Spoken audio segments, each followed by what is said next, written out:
യുഗാന്ത്യത്തെക്കുറിച്ച് Daniel പ്രവാചകന്റെ പുസ്തകത്തിൽ പറഞ്ഞ വിഷയങ്ങളെക്കുറിച്ച് കഴിഞ്ഞ ക്ലാസ്സിൽ നമ്മൾ ശ്രദ്ധിക്കുകയുണ്ടായി. ഇനി യേശുക്രിസ്തു യുഗാന്ത്യത്തെക്കുറിച്ച് എന്താണ് പഠിപ്പിച്ചിട്ടുള്ളത്? ഈ ഒരു വിഷയത്തെക്കുറിച്ച് നമുക്ക് ധ്യാനിക്കാൻ പോവുകയാണ്. 4 സുവിശേഷങ്ങളിലെ ആദ്യം എഴുതിയ സുവിശേഷമാണ് മാർക്കോസിന്റെ സുവിശേഷം. മാർക്കോസിന്റെ സുവിശേഷത്തിന്റെ പ്രത്യേകത ജെറുസലേമിന്റെ നാശം ആരംഭിക്കുന്നതിന് മുമ്പേ എഴുതപ്പെട്ട പുസ്തകമാണ് വിശുദ്ധ മാർക്കോസിന്റെ സുവിശേഷം. അതുകൊണ്ട് തന്നെ മറ്റു സുവിശേഷങ്ങൾക്ക് അപേക്ഷിച്ച് ഈ സുവിശേഷത്തിന്റെ പ്രത്യേകത, മറ്റു സുവിശേഷങ്ങളിൽ ജെറുസലേം ദേവാലയത്തിന്റെ നാശത്തിന് ശേഷമാണ് അത് എഴുതപ്പെട്ടത് എങ്കിൽ മാർക്കോസിന്റെ സുവിശേഷത്തിൽ ജെറുസലേം ദേവാലയത്തിന്റെ നാശത്തിന്റെ മുമ്പാണ് ഈ വചനങ്ങൾ എഴുതപ്പെട്ടത് എന്നുള്ളതാണ്. യേശുവിൻ്റെ ഈ ഒരു പ്രവചനം, ജെറുസലേമിന്റെ നാശത്തെക്കുറിച്ച് യുഗാന്ത്യത്തെക്കുറിച്ചുള്ള പ്രവചനം, അതിനെ പറയുന്നത് ഡബിൾ പ്രൊഫസി എന്നാണ്. അതായത് ഈ ഒരു പ്രവചനം യേശു നടത്തുമ്പോൾ അത് 2 പ്രാവശ്യം സംഭവിക്കും. ഒന്നാമത്തേത് ജെറുസലേമിന്റെ നാശത്തോടനുബന്ധിച്ച്, രണ്ടാമത്തേത് ലോകാവസാനത്തോടനുബന്ധിച്ച്. ഇപ്രകാരമാണ് ഈ വചനഭാഗങ്ങൾ നമ്മൾ ശ്രദ്ധിക്കേണ്ടത്. അതുകൊണ്ട് തന്നെയാണ് ഇപ്പോഴും ഈ വചനഭാഗങ്ങൾക്ക് വളരെയധികം പ്രസക്തിയുള്ളത്. അപ്പോൾ ഇത് എപ്പോഴാണ് നമ്മൾ കാണുക? വിശുദ്ധ മാർക്കോസിന്റെ സുവിശേഷം 13-ാം അധ്യായത്തിലെ ഈ ഒരു ഭാഗം 1-ാം വാക്യം മുതൽ ആരംഭിക്കുകയാണ്. യേശുവിനെ ജെറുസലേം ദേവാലയത്തിന്റെ മുഴുവൻ ഭംഗിയും കാണിച്ചു കൊടുത്തതിന് ശേഷം യേശുവിനെ അതിനെപ്പറ്റി വർണ്ണിച്ചപ്പോൾ ഈശോ പറയുന്ന ഒരു വചനഭാഗമുണ്ട്. അത് ഇപ്രകാരമാണ്: ഈ മഹാസൗദ്യങ്ങൾ നിങ്ങൾ കാണുന്നില്ലേ? എന്നാൽ ഇവയെല്ലാം കല്ലിന്മേൽ കല്ലു ശേഷിക്കാതെ തകർക്കപ്പെടും. അതിനുശേഷം യേശുവിൻ്റെ ശിഷ്യന്മാരും യേശുവും ഒലിവുമലയിൽ ജെറുസലേം ദേവാലയത്തിന് അഭിമുഖമായി ഇരുന്നപ്പോൾ ശിഷ്യന്മാർ യേശുവിനോട് ചോദിക്കുന്നൊരു ചോദ്യമാണ്: ജെറുസലേം ദേവാലയത്തിൻ്റെ നാശത്തെക്കുറിച്ചും യുഗാന്ത്യത്തെക്കുറിച്ചും ഞങ്ങൾക്ക് പറഞ്ഞു തരണമേ. അതിലൂടെ തന്നെ മനസ്സിലാക്കണം, യേശു ഇനി പറയാൻ പോകുന്ന വചനഭാഗങ്ങൾ ഡബിൾ പ്രൊഫസിയാണ്. 2 പ്രാവശ്യം സംഭവിക്കും. ഒന്ന് ജെറുസലേമിന്റെ നാശത്തോട് അനുബന്ധിച്ച്, 2 അത് ലോകാവസാനത്തോടനുബന്ധിച്ച്. അപ്പോൾ കഴിഞ്ഞ ക്ലാസ്സിൽ നമ്മൾ കേട്ടു, ദാനിയേൽ പ്രവാചകന്റെ പുസ്തകത്തിലെ ദാനിയേൽ പ്രവാചകന്റെ പ്രവചനം അനുസരിച്ചിട്ട് അഭിഷിക്തൻ ഛേദിക്കപ്പെട്ട് കഴിഞ്ഞാൽ 7 ആഴ്ച കഴിഞ്ഞാൽ, അതായത് 40 വർഷം കഴിഞ്ഞാൽ ജെറുസലേം ദേവാലയത്തിന്റെ നാശം പൂർണ്ണമാകും എന്നുള്ള കാര്യം ദാനിയേൽ പ്രവാചകന്റെ ആ പുസ്തകത്തിൽ നമ്മൾ കണ്ടതാണ്. ഇനി യേശു ഇത് എങ്ങനെയാണ് പറയുന്നത് എന്നാണ് നമ്മൾ ഈ വചനഭാഗങ്ങളോട് ശ്രദ്ധിക്കുന്നത്. അപ്പോൾ ഇത് യേശു ആദ്യമേ പറയുകയാണ്: നിങ്ങളെ ആരും വഴിതെറ്റിക്കരുത്. അവർ യുദ്ധങ്ങളെ കുറിച്ച് കേൾക്കും, കിംവദന്തികളെ കുറിച്ച് കേൾക്കും. ജനം ജനത്തിനെതിരായും രാജ്യം രാജ്യത്തിനെതിരായും തലയുയർത്തും. പല സ്ഥലങ്ങളിൽ ഭൂകമ്പങ്ങളും ക്ഷാമങ്ങളും ഉണ്ടാകും. ഇതാണ് ആദ്യത്തെ ഒരു ലക്ഷണമായിട്ട് പറയുന്നത്. ജെറുസലേം ദേവാലയത്തിന്റെ നാശം സംഭവിക്കുന്നത് AD 70-ലാണ്. AD 70-നോടനുബന്ധിച്ച് ജെറുസലേം ദേവാലയത്തിന്റെ ഉള്ളിൽ പരസ്പരം യുദ്ധങ്ങളായിരുന്നു. 3 ഭാഗങ്ങളായി തിരിഞ്ഞ് അവർ പരസ്പരം യുദ്ധം ചെയ്യാൻ ആരംഭിച്ചു. ജനം ജനത്തിനെതിരെയും രാജ്യം രാജ്യത്തിനെതിരെയും യുദ്ധം ചെയ്യുക എന്നത് അവിടെ പൂർത്തിയാവുകയാണ്. അപ്പോൾ ജെറുസലേം ദേവാലയത്തിന്റെ തകർച്ചയെക്കുറിച്ച് ഈശോ പറയുന്നതിന് പ്രത്യേകത കൂടിയുണ്ട്. ഈശോ മറ്റൊരു വചനഭാഗം കൂടി ഇങ്ങനെ പറയുന്നുണ്ട്: നിങ്ങൾ ഈ ദേവാലയം നശിപ്പിക്കുക, ഞാൻ 3 ദിവസം കൊണ്ട് ഇതിനെ പുനരുദ്ധരിക്കും. അവൻ്റെ ശരീരമാകുന്ന ദേവാലയത്തെക്കുറിച്ചാണ് പറഞ്ഞത്. അപ്പോൾ ശിഷ്യന്മാർ ഈ വിഷയം കൂടി ഓർക്കുന്നുണ്ട്. അതായത് യേശുവിൻ്റെ ശരീരം തകർക്കപ്പെട്ട് കഴിഞ്ഞാൽ യേശുവിൻ്റെ ശരീരത്തിനോട് തുലനം ചെയ്തിട്ടുള്ള ജെറുസലേം ദേവാലയം നിശ്ചയമായും തകർക്കപ്പെടും. ഇതാണ് അതിൻ്റെ പ്രത്യേകത. അപ്പോൾ യേശുവിൻ്റെ ശരീരം കുരിശിൽ വെച്ച് തകർക്കപ്പെട്ടു. അതിനാൽ ജെറുസലേം ദേവാലയം അതിൻ്റെ അനിവാര്യമായ തകർച്ചയെ പ്രതീക്ഷിച്ചുകൊണ്ടിരിക്കുകയാണ്. അതെപ്പോൾ സംഭവിക്കുമെന്ന് ശിഷ്യന്മാർ ചോദിക്കുമ്പോൾ സ്വർഗാരോഹണ സമയത്ത് ഈശോ പറയുന്ന മറുപടി ഉണ്ട്: ആ സമയമോ കാലമോ നിങ്ങൾ അറിയേണ്ടതില്ല എന്നുള്ള കാര്യം. പക്ഷെ അതിനെ സംബന്ധിച്ച് മറ്റൊരു ഭാഗം കൂടി ഇപ്രകാരം പറയുന്നുണ്ട്. അതായത് ജെറുസലേമിലെ മെത്രാനാണ്, ആദ്യത്തെ അപ്പസ്തോലനാണ് ചെറിയ യാക്കോബ്. ജെറുസലേം ദേവാലയം ഇരിക്കുന്ന ജെറുസലേം ദേവാലയത്തിലെ സഭയുടെ ആദ്യത്തെ അപ്പസ്തോലൻ മെത്രാൻ അത് ചെറിയ യാക്കോബാണ്. ഹൽപ്പയുടെ പുത്രനായ യാക്കോബ് യേശുക്രിസ്തുവിന്റെ സഹോദരൻ കൂടിയാണ്. അദ്ദേഹത്തിനാണ് ആ ചുമതലയുള്ള സഭയുടെ ചുമതലയുള്ളത്. അത് അപ്പസ്തോല പ്രവർത്തനങ്ങളിൽ നമുക്ക് കാണാം. ജെറുസലേം ദേവാലയത്തിലേക്ക് അല്ലെങ്കിൽ ജെറുസലേമിലേക്ക് പൗലോസ് ശ്ലീഹ കടന്നു വരുമ്പോൾ ചെറിയ യാക്കോബിനോട് നിർദ്ദേശങ്ങൾ ചോദിക്കുന്നതും ചെറിയ യാക്കോബ് പറയുന്ന പോലെയുള്ള കാര്യങ്ങൾ ചെയ്യുന്നതെല്ലാം നമുക്ക് കാണാൻ സാധിക്കും. അപ്പോൾ ചെറിയ യാക്കോബിന്റെ പ്രത്യേകത, അദ്ദേഹം ജെറുസലേം ദേവാലയത്തിന്റെ നാശത്തെക്കുറിച്ച് വളരെ വ്യക്തമായി അറിയാവുന്ന വ്യക്തിയും അതുകൊണ്ട് തന്നെ മുട്ടുമേൽ നിന്ന് ജെറുസലേം ദേവാലയത്തിന് വേണ്ടി പ്രാർത്ഥിക്കുന്ന വ്യക്തിയും കൂടിയാണ്. അതുകൊണ്ട് ജെറുസലേം ദേവാലയത്തിന്റെ നാശം സംഭവിക്കുന്നതിന് മുമ്പായി യേശു പറഞ്ഞൊരു കാര്യം, ചെറിയ യാക്കോബിന്റെ പ്രാർത്ഥന എപ്പോൾ നിൽക്കുമോ അപ്പോഴാണ് ഈ നാശം ആരംഭിക്കുക എന്നാണ്. യാക്കോബിന്റെ കാലുകൾ ഒട്ടകത്തഴമ്പ് പോലെ ആയി എന്നാണ് ചരിത്രത്തിൽ പറയുക. അപ്പോൾ AD 62 ജെറുസലേം ദേവാലയത്തിന്റെ ഗോപുരത്തിന് മുകളിൽ നിന്ന് യാക്കോബ് ശ്ലീഹായെ അവിടെയുള്ള ശത്രുക്കൾ അല്ലെങ്കിൽ അവിടെയുള്ള പുരോഹിതന്മാർ വലിച്ചെറിഞ്ഞ് താഴേക്കിട്ട് കൊല്ലുകയാണ് ചെയ്യുന്നത്. അവിടെ മുതലാണ് യഥാർത്ഥത്തിൽ ജെറുസലേം ദേവാലയത്തിന്റെ നാശം ആരംഭിക്കുന്നത്. ഈ ജെറുസലേം ദേവാലയത്തിന്റെ നാശം ആരംഭിക്കുമ്പോൾ ചുറ്റുമുള്ള സമൂഹങ്ങൾ, അതിൻ്റെ ഉള്ളിലുള്ള സമൂഹങ്ങൾ പരസ്പരം സദൂക്കയരെന്നും അതുപോലെ ഫരിസേയരെന്നും എദോമ്യരെന്നും എല്ലാം തിരിഞ്ഞുകൊണ്ട് പരസ്പരം യുദ്ധം ചെയ്യുകയും അവിടെ ഉണ്ടായിരുന്ന 10-40 വർഷത്തോളം അവർക്ക് ആവശ്യമായ ഭക്ഷണം ഉണ്ടായിരുന്ന സ്ഥലം മുഴുവൻ അവർ പരസ്പരം കത്തിച്ച് ആ ധാന്യപ്പുരകളെല്ലാം കത്തിച്ച് നശിപ്പിക്കുകയും ചെയ്തു എന്നാണ് പറയുന്നത്. അതാണ് ഈ പറയുന്ന ജനം ജനത്തിനെതിരെയും രാജ്യം രാജ്യത്തിനെതിരെയും പരസ്പരം യുദ്ധം ചെയ്യും എന്നുള്ളൊരു കാര്യം ഇവിടെ പറയുന്നത്. പക്ഷെ ഇതെല്ലാം ഈറ്റുനോവിൻ്റെ ആരംഭം മാത്രമാണ്. അത് 62 സംഭവിക്കുന്നത്. അതിനുശേഷം AD 70 ഇതിൻ്റെ അവസാനം, ജെറുസലേം ദേവാലയത്തിൻ്റെ അവസാനം സംഭവിക്കുന്നത്. അപ്പോൾ ഇവിടെ മറ്റൊരു കാര്യം കൂടി പറയുകയാണ്. വിനാശത്തിന്റെ അശുദ്ധ ലക്ഷണം നിൽക്കരുതാത്തിടത്ത് നിൽക്കുന്നത് നിങ്ങൾ കാണുമ്പോൾ വായിക്കുന്നവൻ ഗ്രഹിച്ചു കൊള്ളട്ടെ, യൂദായിലുള്ള ഒരു പർവ്വതങ്ങളിലേക്ക് പലായനം ചെയ്യട്ടെ. എന്താണ് ഈ വചനഭാഗത്തിന്റെ അർത്ഥം? അതായത് ജെറുസലേം ദേവാലയത്തിന്റെ ഉള്ളിൽ വിനാശത്തിന്റെ അശുദ്ധ ലക്ഷണം, അത് സേവുസ് ദേവന്റെ പ്രതിഷ്ഠയോ എന്തോ മറ്റാണ്. ദാനിയേൽ പ്രവാചകനും ഇതേ തന്നെ പറഞ്ഞു, വിനാശത്തിന്റെ അശുദ്ധ ലക്ഷണം അത് ജെറുസലേം ദേവാലയത്തിൽ പ്രതിഷ്ഠിക്കപ്പെടുമ്പോൾ ഇതാണ് ലക്ഷണം എന്ന് പറയുക. ആ നിമിഷം ദൈവത്തിന്റെ മഹത്വം ജെറുസലേം ദേവാലയത്തിൽ വിട്ടുപോകുന്നു. ഇത് കാണുമ്പോൾ യേശു പറയുന്ന ഒരു കാര്യമുണ്ട്. എന്തെന്നറിയാമോ? ഇത് കാണുമ്പോൾ മനസ്സിലാക്കിക്കൊള്ളുക, നിങ്ങൾ യൂദയായിലുള്ളവർ ജെറുസലേമിലുള്ള പർവ്വതങ്ങളിലേക്ക് പലായനം ചെയ്തു കൊള്ളട്ടെ. ചരിത്രത്തിൽ ഇപ്രകാരം പറയുന്നത്, ജെറുസലേം ദേവാലയം നശിപ്പിക്കപ്പെടാൻ തുടങ്ങുമ്പോൾ ഈ ഒരു സംഭവം അടയാളമായി കണ്ടപ്പോൾ, ഇത് മാർക്കോസ് ലീഗ എഴുതിയതാണ്. മാർക്കോസ് ലീഗയുടെ ഈ ആഹ്വാനം അനുസരിച്ച് ജെറുസലേം ദേവാലയത്തിന്റെ ആ ജെറുസലേമിലുള്ള സകല ക്രിസ്ത്യാനികളും അവിടെ നിന്ന് പർവ്വതങ്ങളിലേക്ക് പലായനം ചെയ്തു കഴിഞ്ഞു. അതിനാൽ തന്നെ ഈ വലിയൊരു നാശത്തിൽ നിന്ന് അവർ രക്ഷപ്പെട്ടു എന്നാണ് ചരിത്രത്തിൽ പറയുന്നത്. അപ്പോൾ യേശു ക്രിസ്തു പറഞ്ഞ ഈ അടയാളമാണ് ഇവിടെ പൂർത്തിയാക്കപ്പെടുന്നത്. അടുത്തത് യേശു ക്രിസ്തു പറയുകയാണ്, ആ ദിവസങ്ങളിൽ ഗർഭിണികൾക്കും മുലയൂട്ടുന്നവർക്കും ദുരിതം, അത് ശീതകാലത്ത് സംഭവിക്കാതിരിക്കുവാൻ പ്രാർത്ഥിക്കുവിൻ.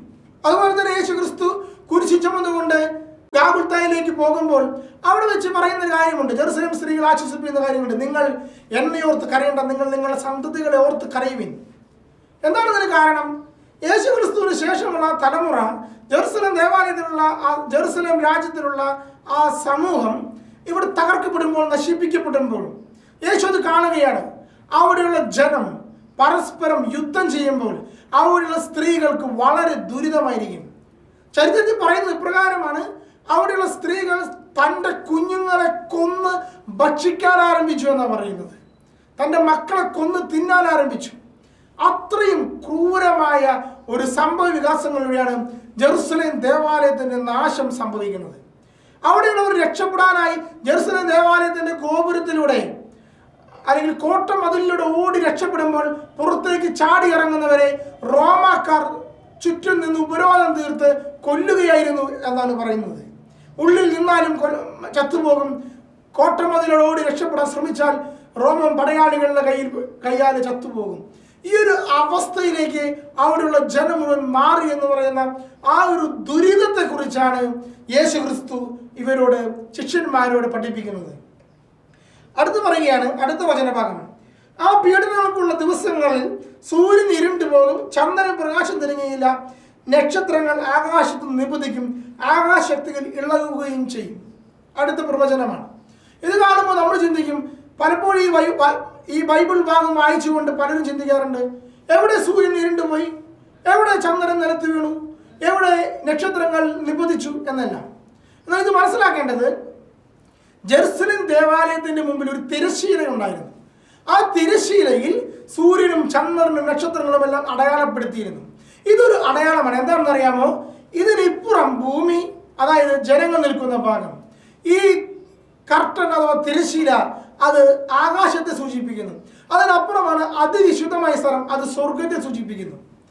പൗലോസിന്റെ ലേഖനത്തിൽ കാണാം, മൂന്നാം സ്വർഗം വരെ ഉയർത്തിയ ഒരു മനുഷ്യനെ എനിക്ക് കാണാം, ഞാൻ അറിയുന്നു എന്നുള്ളത്. അപ്പൊ എന്താണ് ഈ സ്വർഗം എന്നുള്ളത് നമ്മൾ മനസ്സിലാക്കണം. ഒന്നാമത്തെ സ്വർഗം എന്ന് പറയുന്നത് കിളികൾ സഞ്ചരിക്കുന്ന സ്ഥലം, നമ്മൾ നേരെ കാണുന്ന അന്തരീക്ഷം. രണ്ടാമത്തെ സ്വർഗം എന്നവർ ഉദ്ദേശിക്കുന്നത് സൂര്യനും ചന്ദ്രനും നക്ഷത്രങ്ങളും നിൽക്കുന്ന സ്ഥലം. മൂന്നാമത്തെ സ്വർഗം എന്ന് പറയുന്നത് ദൈവം ആയിരിക്കുന്ന സ്ഥലം, മാലാഖ വൃന്ദങ്ങളോട് കൂടെ ആയിരിക്കുന്ന സ്ഥലം. ഇങ്ങനെയാണ് യഹൂദന്മാർക്കുള്ള സ്വർഗത്തെ പറ്റിയുള്ള ആ കാലത്തെ കാഴ്ചപ്പാട്. ഇതിനെ അടിസ്ഥാനപ്പെടുത്തിയിട്ടാണ് യേശു ക്രിസ്തു സംസാരിക്കുന്നത്. ഈ സ്വർഗത്തിന്റെ ഈ 3 തട്ടുകളെ ജെറുസലേം ദേവാലയത്തിൽ മനോഹരമായി ചിത്രീകരിച്ചിട്ടുണ്ട്. ഇപ്പൊ നമ്മുടെയൊക്കെ സീറോ മലബാർ ദേവാലയങ്ങളിലൊക്കെ തിരശ്ശീലയുള്ളത് നമുക്കറിയാം. ഈ തിരശ്ശീലയ്ക്കുള്ള ഒരു അടിസ്ഥാന കാരണം കൂടി ഇതാണ്. ജെറുസലേം ദേവാലയത്തിന്റെ തനി പകർപ്പാണ് വിശുദ്ധ സ്ഥലത്തെയും ഭൂമിയെയും ഹൈക്കലെയും വേർതിരിക്കുന്ന തിരശ്ശീല. അപ്പൊ ഇത് ആകാശം എന്ന രീതിയിലാണ് അവതരിപ്പിക്കുന്നത്. അപ്പോൾ സൂര്യൻ ഇരുണ്ടു പോകുന്നു, ചന്ദ്രൻ നക്ഷത്രങ്ങൾ നിബന്ധിക്കുന്നു എന്ന് പറയുമ്പോൾ അതിനർത്ഥം ഈ തിരശ്ശീല നെടുകെ കീറിപ്പോകുന്നു എന്നുള്ളതാണ്. യേശുവിന്റെ കുരിശുമരണ സമയത്ത് ഈ തിരശ്ശീല നെടുകെ കീറിപ്പോകുന്നു നമുക്കറിയാം.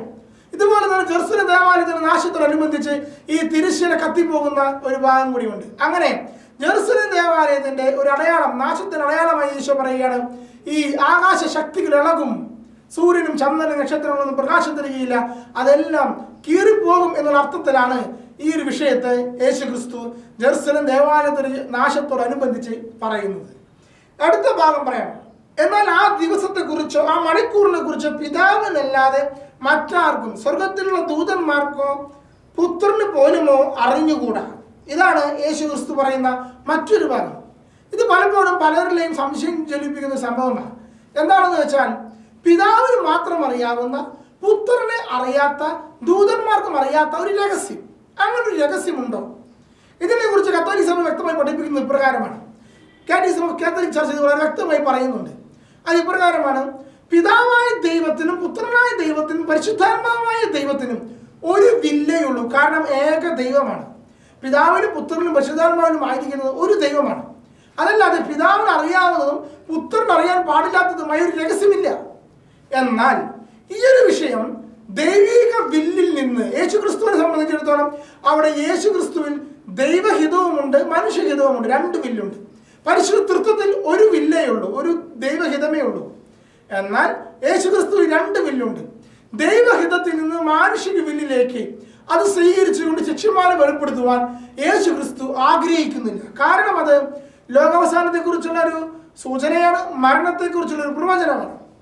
നമുക്കറിയാം, പലപ്പോഴും കൗൺസിലിംഗ് ചെയ്യുമ്പോഴൊക്കെ പറയാറുണ്ട്, മോഷണം, മരണം ഇവയൊന്നും വെളിപ്പെടുത്താൻ പാടില്ല എന്ന് പറയും. കാരണം ഇത് വെളിപ്പെടുത്തി കഴിഞ്ഞാൽ അത് നന്മയല്ല സംഭവിക്കുന്നത്, തിന്മയായിട്ടാണ് ഭവിക്കുക.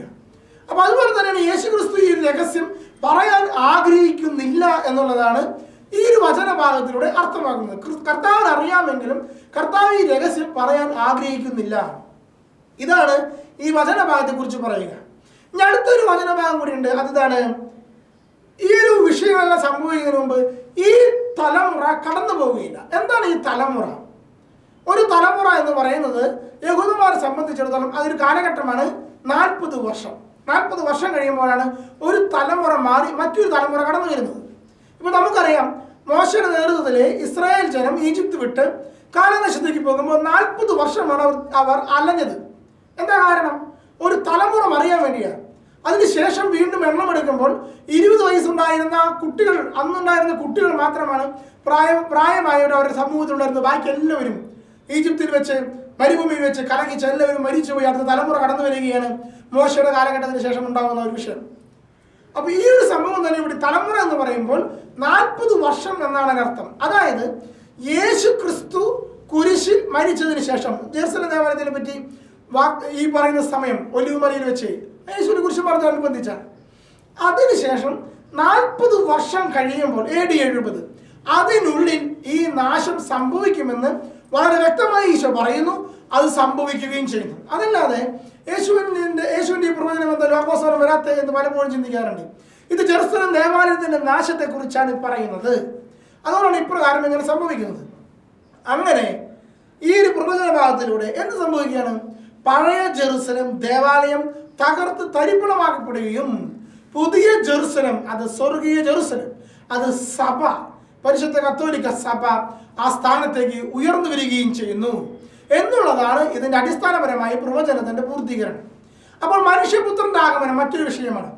ഒരു യുഗം കടന്ന് മറ്റൊരു യുഗത്തിലേക്ക് വരുമ്പോഴാണ് മനുഷ്യപുത്രന്റെ ആഗമനം എന്നുകൊണ്ട് സൂചിപ്പിക്കുന്നത്. അപ്പോൾ ജെറുസലേം ദേവാലയത്തിന്റെ ആ സംഭവത്തെ പറയുന്നത് ഇപ്പൊ നമുക്കറിയാം. എസെക്കിയേൽ പ്രവാചകന്റെ പുസ്തകത്തിലെ മനുഷ്യപുത്രന്റെ ആഗമനത്തെ കുറിച്ച് പറയുന്നുണ്ട്. ജെറുസലേം ദേവാലയം പണിയപ്പെടുന്ന കാലഘട്ടത്തിലാണ് അതിനെപ്പറ്റി പറയുന്നത്. എന്നാൽ ഇവിടെ ജെറുസലേം ദേവാലയം നശിപ്പിക്കപ്പെടുമ്പോഴാണ് മനുഷ്യപുത്രന്റെ ആഗമനം. അതായത് ദൈവം സ്വർഗത്തിൽ നിന്ന് നേരിട്ട് ഭൂമിയിൽ ഇടപെടുന്ന സമയം. അതാണ് ഈ മനുഷ്യപുത്രന്റെ ആഗമനം എന്ന് പറയുന്നത്. ഇതാണ് ജെറുസലേം ദേവാലയത്തിന്റെ നാശത്തോടനുബന്ധിച്ചുള്ള യേശു ക്രിസ്തു പറഞ്ഞ ആ പ്രവചനത്തിന്റെ പൊരുൾ. ഇതാണ് യുഗാന്തം എന്ന് പറയുന്ന യേശുവിന്റെ പ്രവചനം. ഇനി ഇതേപോലെ തന്നെ ഇത് ഡബിൾ പ്രൊഫസിയാണ്. ഡബിൾ പ്രൊഫസി എന്ന് പറയുമ്പോൾ ഇത് തന്നെയാണ് അവസാന കാലഘട്ടത്തോടനുബന്ധിച്ച് സംഭവിക്കാൻ പോകുന്ന രഹസ്യങ്ങൾ എന്ന് പറയുന്നത്. എന്ത് സംഭവിക്കും?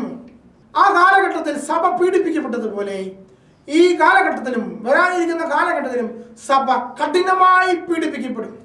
ലോകം മുഴുവൻ ദുഷിച്ചതായിത്തീരും.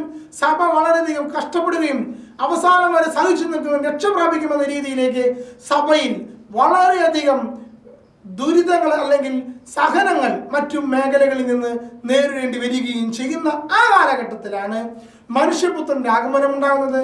ആ സമയത്ത് ഇന്നുള്ള ഭൂമിയും ആകാശവും നീങ്ങിപ്പോവുകയും പുതിയ ആകാശവും പുതിയ ഭൂമിയും ഇതിൽ നിന്ന് തന്നെ പുനർജനിക്കുകയും ചെയ്യും. അതാണ് പുതിയ ആകാശവും പുതിയ ഭൂമിയും എന്ന് പറയുന്നത്. ആ പുതിയ ആകാശത്തിനും പുതിയ ഭൂമിയിലും ഉള്ള പ്രത്യേകത, അവിടെ തിന്മയ്ക്ക് അധികാരമുണ്ടായിരിക്കുകയില്ല, പൈശാചിക ശക്തികൾക്ക് അധികാരമുണ്ടായിരിക്കില്ല, അതുപോലെ പ്രലോഭനങ്ങൾ ഉണ്ടായിരിക്കില്ല. സകല മനുഷ്യരും അതിലുള്ളവർ സകല മനുഷ്യരും ദൈവരാജ്യത്തിന്റെ പൂർണ്ണതയിലായിരിക്കും. ആ ഒരു പൂർണ്ണതയിലേക്ക് പ്രപഞ്ചം മുഴുവൻ മാറ്റപ്പെടും. സൃഷ്ടി അതിന്റെ ജീർണത വിട്ട് നശ്വരതയിൽ നിന്ന് അനശ്വരതയിലേക്ക് പ്രവേശിക്കും. പൗലോസ്ലീഹ റോമാക്കാർക്ക് എഴുതിയ ലേഖനം 8-19 മുതൽ വചനങ്ങളിൽ പറയുന്നത് പോലെ ആ ഒരു മാറ്റത്തിലേക്കുള്ളൊരു കാലഘട്ടത്തിലെ മാറ്റമാണ് യുഗാന്ത്യത്തോടു കൂടി സംഭവിക്കുക. അപ്പോൾ ഇതേ പ്രവചനങ്ങളെ മനസ്സിലാക്കിക്കൊണ്ട് ജെറുസലേം ദേവാലയത്തിന്റെ നാശത്തെ മനസ്സിലാക്കിക്കൊണ്ട് സഭയിൽ അടിയുറച്ചു നിൽക്കുവാനും വിശ്വാസത്തോടെ ആയിരിക്കുവാനും അങ്ങനെ ക്രിസ്തുവിന്റെ രണ്ടാം വരവിനെ ഒരുങ്ങുവാനും മാറാനാത്ത ആമേൻ കർത്താവെ വേഗം വരണമേ എന്ന രീതിയിൽ കർത്താവിന് വേണ്ടി ഒരുങ്ങുവാനും നമ്മെ കർത്താവിന്റെ ഈ പ്രവചന ഭാഗം അനുസ്മരിക്കട്ടെ, ശക്തിപ്പെടുത്തട്ടെ. ആമേൻ.